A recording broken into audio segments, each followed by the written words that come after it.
হাওড়ায় প্রায় 56 বছর আগে মা ভবতারিণীর শুরু হওয়া পুজোর এক অদ্ভুত সুন্দর গল্প আজকে আপনাদের সাথে ভাগ করে নেব। বর্তমানে হাওড়া ইছাপুর স্বামীজি সংঘের আয়োজনে হয় মা ভবতারিণীর এই পুজো। এলাকার মানুষ সারা বছর অপেক্ষা করে থাকেন মা ভবতারিণীর এই বাৎসরিক উৎসবের জন্য। এই বাৎসরিক উৎসব চলে 4 দিন ব্যাপী। তবে শোনা যায় প্রায় 56 বছর আগে এখানে পূজিত হতেন মা রক্ষাকালী। তবে বর্তমানে ভবতারিণী মায়ের এই মন্দিরে মায়ের একপাশে থাকেন শ্রী শ্রী ঠাকুর রামকৃষ্ণ এবং মা সারদা দেবী। কিভাবে এখানে মা রক্ষাকালীর পুজো শুরু হলো এবং রক্ষাকালী পুজো থেকে কিভাবে মা ভবতারিণীর পুজো শুরু হলো, এবার সেই গল্পই বলবো। নমস্কার, আমি বৈশাখী ফ্রম হ্যাংলাস ডে আউট, আর আপনারা দেখছেন আমার সম্পূর্ণ নতুন একটা ভ্লগ। সালটা ছিল 1969, তৎকালীন নকশাল আন্দোলনের সময়। এই সময় তথাকথিত ভদ্রলোকেদের কাছে যারা সমাজ বিরোধী ছিলেন সেরকমই 3 জন মানুষ কিন্তু ইছাপুরের এই অঞ্চলে পরিচিত ছিলেন সমাজসেবী হিসেবে। এই 3 জনের নেতৃত্বেই প্রথম এখানে রক্ষাকালী পুজো শুরু হয়। এই 3 জনের নাম হলো খোকা, নবীন এবং বিলে। সেই রক্ষাকালী পুজো বেশ কয়েক বছর চলার পর 1987 সালে পাড়ার এক গৃহবধূ এবং পুরোহিত স্বপ্নাদেশ পান ঠিক যেখানে রক্ষাকালী পুজো হয় সেখানেই যেন চাল করে মা ভবতারিণীর প্রতিষ্ঠা করা হয়। এই স্বপ্নাদেশ পাওয়ার পর এই এলাকার অরবিন্দ মাল, কাশীনাথ খাঁ, মনোজিৎ ধারা এবং মধু রায় নামের এই ব্যক্তিরা প্রথম ভিত্তিপ্রস্তর স্থাপন করেন এখানে। এইভাবেই এখানে শুরু হয় মা ভবতারিণীর পুজো।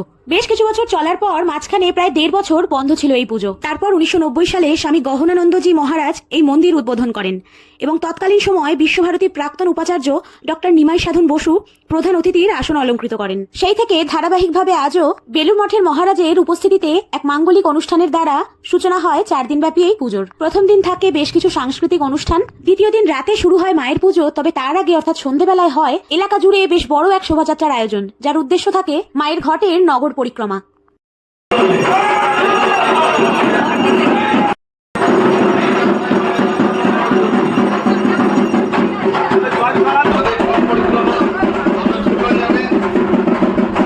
মায়ের এই বাৎসরিক উৎসবে মায়ের এই ঘট নগর পরিক্রমা করে আসার পর পুরনো ঘট বিসর্জন করা হবে এবং নতুন ঘট স্থাপন করা হবে। আর এই ঘট থাকবে আগামী 1 বছর। আজকে ছিল দ্বিতীয় দিন, তাই ঘট পরিক্রমার দৃশ্য আপনাদের সাথে ভাগ করে নিলাম। আগামীকাল অর্থাৎ তৃতীয় দিনও থাকছে বিভিন্ন সাংস্কৃতিক অনুষ্ঠান, আর চতুর্থ দিন অর্থাৎ সোমবার থাকছে অন্নকূট উৎসব।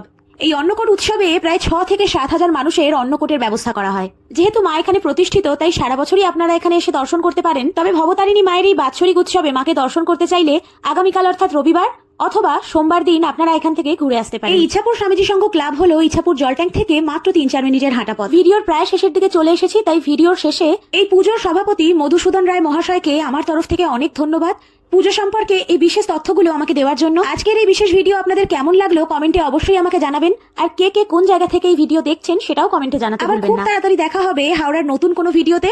সবাই ভালো থাকবেন, শুভরাত্রি।